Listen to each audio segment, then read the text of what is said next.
اللہ اکبر اللہ۔ بسم اللہ الرحمن الرحیم۔ حضور صلی اللہ علیہ وسلم کا نام کس نے رکھا، کیسے تجویز ہوا؟ تو جب حضور صلی اللہ علیہ وسلم کی پیدائش ہوئی تو عبد المطلب نے آپ صلی اللہ علیہ وسلم کا عقیقہ رکھا 7ویں دن۔ 7ویں دن عبد المطلب نے سارے قریش کو جمع کیا اور یہ اعلان کیا کہ میں اس بچے کا نام محمد رکھتا ہوں، اور محمد کا نام آپ صلی اللہ علیہ وسلم کا جو نام ہے محمد صلی اللہ علیہ وسلم، اور اسی طرح آپ صلی اللہ علیہ وسلم کا ایک دوسرا نام ہے احمد، یہ آپ کے ذاتی نام ہے۔ حضور صلی اللہ علیہ وسلم کے کچھ ذاتی نام ہیں اور آپ صلی اللہ علیہ وسلم کے کچھ صفاتی نام ہیں۔ تو محمد اور احمد یہ آپ صلی اللہ علیہ وسلم کے ذاتی نام، اس کے علاوہ جتنے بھی آپ کے اسماء گرامی ہیں وہ سارے صفاتی ہیں۔ جس طرح اللہ تعالیٰ کا نام اللہ، یہ آپ کا اصل ذاتی نام ہے اللہ کی ذات کا، اور اس کے علاوہ جتنے بھی نام ہیں وہ اللہ جل شانہ کے صفاتی نام ہیں۔ تو حضور صلی اللہ علیہ وسلم کا نام محمد قرآن میں 2 مرتبہ آیا ہے، اور احمد یہ بھی سورہ صافات میں آیا ہے۔ تو جب حضور صلی اللہ علیہ وسلم کی پیدائش ہوئی تو آپ صلی اللہ علیہ وسلم کا نام محمد رکھا گیا۔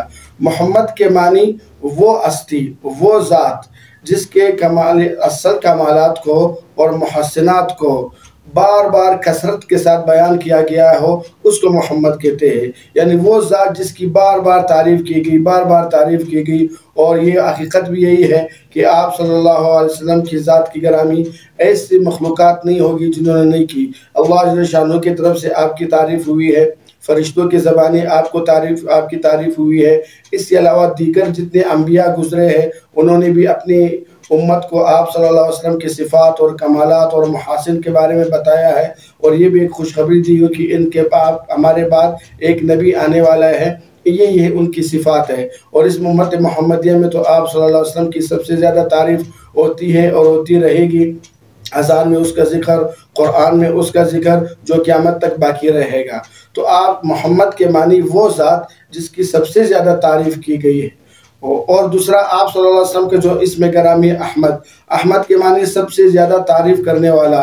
اصل میں اس میں تفضیل کا صیغہ ہے، اگر اس کو اسم فاعل کے معنی میں لیا جائے تو یعنی کہ سب سے زیادہ تعریف کرنے والا۔ اور یہ بھی حقیقت ہے کہ اللہ کی جتنی تعریف حضور صلی اللہ علیہ وسلم نے کی ہے آج تک نہ کسی نے کی نہ کرے گا، اور اس کے بعد بھی قیامت میں جتنی اللہ کی حمد اور ثنا حضور صلی اللہ علیہ وسلم بیان کریں گے، دنیا کی کوئی مخلوق کو کوئی بھی شخص اتنی حمد و ثنا بیان نہیں کر سکتے۔ تو یہ جب آپ کے دادا عبد المطلب نے یہ تقریب رکھی تو انہوں نے آپ صلی اللہ علیہ وسلم کا نام محمد تجویز کیا، اور یہ 7ویں روز ہوا جس میں آپ صلی اللہ علیہ وسلم کا عقیقہ بھی ہوا۔ تو اس تقریب میں آپ کے دادا نے اعلان کیا کہ اس بچے کا نام محمد ہوگا اور اس کو محمد کے نام سے پکارا جائے۔ یہ 2 نام تو آپ کے اصل ذاتی نام ہو گئے، اس کے علاوہ آپ کی کنیت جو ہے وہ ابو القاسم کے ساتھ مشہور تھی کہ قاسم آپ کا بیٹا تھا، اور ایک روایت میں ہے آپ کی ایک کنیت ابو ابراہیم بھی ہے، جو جبرائیل ایک بار آپ صلی اللہ علیہ وسلم کے پاس آئے، انہوں نے آپ کو یہ ابا ابراہیم کے نام سے پکارا، تو آپ صلی اللہ علیہ وسلم کی ایک کنیت ابو ابراہیم بھی ہے، لیکن مشہور کنیت جو ہے آپ صلی اللہ علیہ وسلم کی ابو القاسم ہے۔ تو اس طرح آپ صلی اللہ علیہ وسلم کا نام جو پہلے سے ہی طے شدہ تھا، اور آپ کے عبد المطلب کے دل میں بھی یہی آیا کہ یہی نام رکھا جائے۔